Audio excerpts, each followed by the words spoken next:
You have been an amazing prosecutor on this file and ensuring that the issues are coming to light, but also Marco Mendocino is illuminated in his massive failures. Where do you see this going now? We see more crime. The TTC has had people pushed on tracks, beat up, stabbed, killed in the Toronto Transit Commission.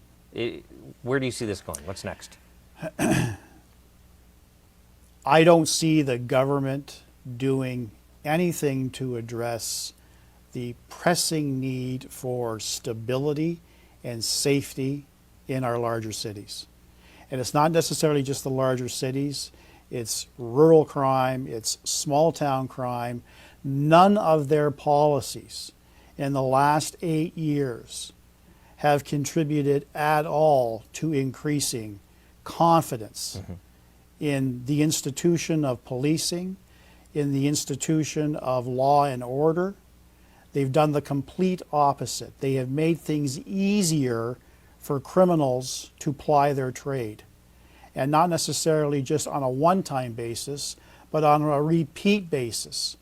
They've introduced legislation, Bill 75, I've talked about this numerous times on your podcast, Jamie, has made it so abundantly easier for repeat criminals not to be kept, not to be held, not to be prevented from continuing their criminal trade, but to be immediately released on the street, sometimes within minutes. And as a prosecutor, I could recount numerous scores of real-life stories where these individuals are recommitting within a half an hour of release, laughing at the criminal justice system. And I know many people have written to you, written to me as well, saying that there is no justice in our criminal justice system. It's merely a legal system. It's a legal system that does not promote any balance between protecting our communities and the rights of criminals. So to answer your question in a long-about way, how do I see this? The government is receiving such a negative backlash across so many interested groups, including their backbenchers, that Liberal MP in particular, that I foresee that at some point they're going to have to eat that proverbial crow and admit that there was an overreach. They won't use those terms, of course, but they'll come up with another amendment or another study. Yeah, they'll find a way to easily and gracefully back away. Precisely, without admitting that what they did was an extreme overreach. There'll be no apology from this government at all that they were attacking the wrong class of individuals. This isn't about those lawful, law-abiding individuals who have taken all the necessary regulatory courses, are storing their firearms appropriately, engaging in all kinds of checks and balances on a regular and daily basis.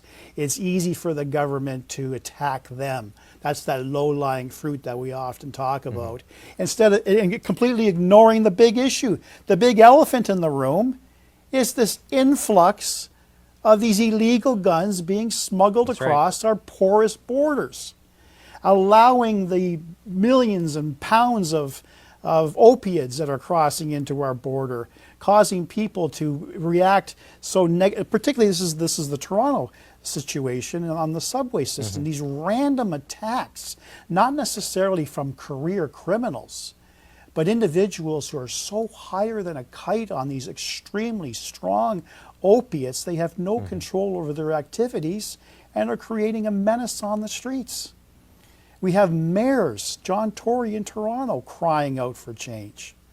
So I think the time has come. This is really a reckoning for the government to take the appropriate steps, but I don't think it's going to happen. Not this government. Not this government. And it's going to take more and more tragedies, unfortunately, until, you know, the government realizes, I guess, we'll have to create another study to see what can be done to address this particular extreme issue.